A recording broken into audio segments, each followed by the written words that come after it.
Hai, Assalamualaikum. Hari ni saya masak ayam masak lemak merah ya. Cubalah resepi ni ya. Selamat mencuba. Bye.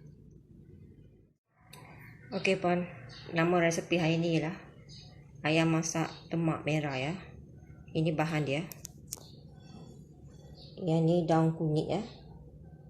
Yang ni cili hidup, bende, asam keping. Yang ni cabai ya. Cabai ni saya dah tumbuk. Saya ada letak cili kering, bawang kecil merah, bawang putih dengan halia ya. Yang ni perasa. Ni santan kotak kecil dengan ayam mentah ya. Okey puan, minyak dah pun panas ya. Kita tumis sambal tumbuk tadi ya, cili tumbuk tadi tu.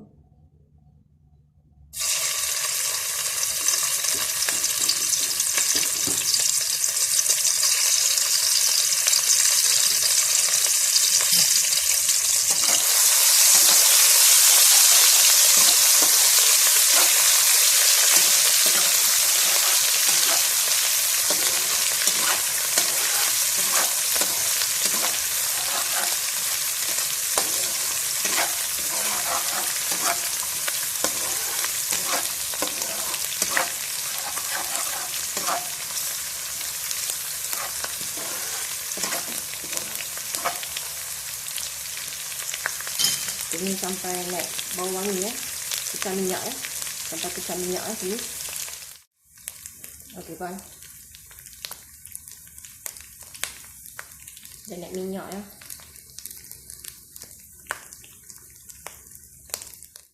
Tuang air sikit.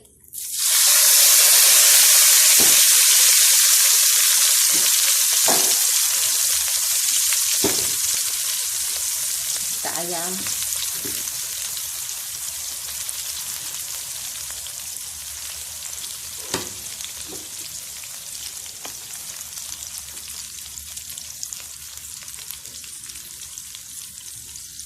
Letak cili merah, asam keping ya, letak asam keping, letak sikap kunyit, letak beli, kacau ya, bagi rata.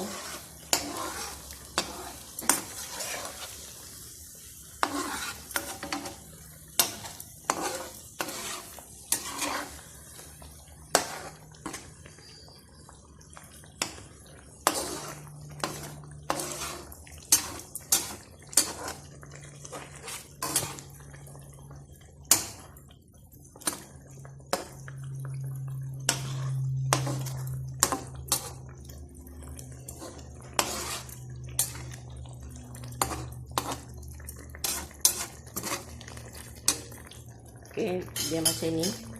Masak sampai ayam tu masak ya. Okey puan, ayam pun masak ya. Kita tuang santan.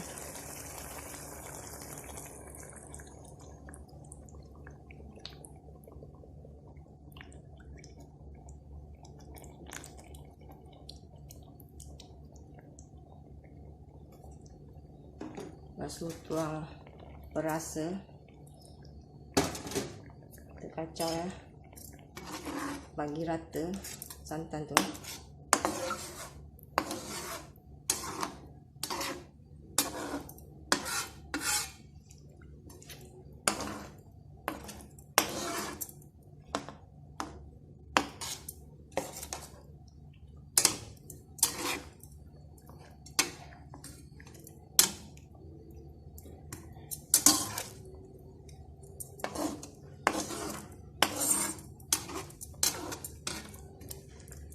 Okey, biar macam ni sampai dia mendidih ya, menggelegak ya. Okey, kuah dah mendidih ya, dah menggelegak. Boleh padam api ya. So, ayam kita pun masak ya.